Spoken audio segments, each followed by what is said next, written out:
আসসালামু আলাইকুম, কেমন আছেন সবাই? আশা করি সবাই ভালো আছেন। আমার আম্মু আপনাদের জন্য নিয়ে এসেছে ঈদ স্পেশাল একটি ডেজার্ট। আজকে আমি সেই রেসিপিটি আপনাদের সঙ্গে শেয়ার করব। তো চলুন ভিডিওটি শুরু করা যাক। তো প্রথমেই আমি নিয়েছি 4 টেবিল চামচ পরিমাণ কাস্টার্ড পাউডার। কাস্টার্ড পাউডারগুলোকে আমি 1/4 কাপ দুধ দিয়ে গুলিয়ে নিব। আপনারা চাইলে পানি দিয়েও কাস্টার্ড পাউডারটাকে গুলিয়ে নিতে পারবেন। আমার কাস্টার্ড পাউডারটা পারফেক্টলি মিক্স হয়ে গিয়েছে। এবার আমি এটাকে সাইডে রেখে দিচ্ছি। আমি এখানে পুরো 1 লিটার ফুল ক্রিম মিল্ক নিয়ে নিয়েছি। দুধটা আমি কিছুক্ষণ জাল করে নিচ্ছি। দুধটায় বলক এসে পড়েছে। এবার আমি দিয়ে দেব কাস্টার্ডের সেই মিশ্রণটা দিয়ে অনবরত নাড়তে হবে, না হলে দলা পেকে যাবে। নাড়তে নাড়তে এটা অনেকটা ঘন হয়ে আসবে। এটাকে আরো কিছুক্ষণ জাল করে ঘন করে নিতে হবে। আমার এটা অনেকটা ঘন হয়ে এসেছে, দেখেই তো বুঝতে পারছেন এর ঘনত্বটা কিরকম হয়েছে।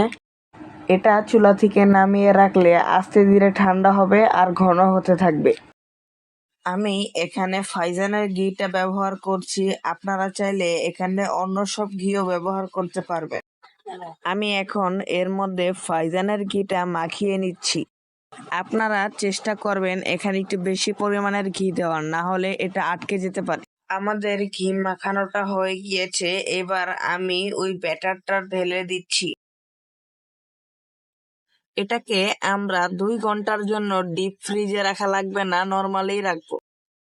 টানা 2 ঘন্টা পর এটাকে আমি ফ্রিজ থেকে বের করে নিয়েছি। বাটির উপর একটা প্লেট বসিয়ে দিলেই, উল্টা করলেই এটা পারফেক্টলি বের হয়ে আসবে। সাবধানে বাটিটা তুলে নিতে হবে। একটা ছাঁকনির সাহায্যে আমি উপর থেকে গুঁড়া দুধ ছিটিয়ে দিব। উপরে গুঁড়া দুধ দেওয়ার ফলে এটার ফ্লেভার আরো অনেক গুণ বেড়ে যায়। এই গরমের মধ্যে আপনারা এটাকে বানিয়ে ফ্রিজের মধ্যে অনায়াসে 1 থেকে 2 দিন রেখে খেতে পারবেন। এই রেসিপিটা ছোট বড় সবাই অনেক পছন্দ করবে।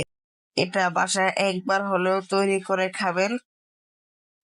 ভিডিওটি ভালো লাগলে অবশ্যই একটা লাইক দেবেন, আর ইউটিউব চ্যানেল থেকে দেখে থাকলে সাবস্ক্রাইব করবেন, আর যদি ফেসবুক পেজ থেকে দেখে থাকেন তাহলে অবশ্যই ফলো করবেন।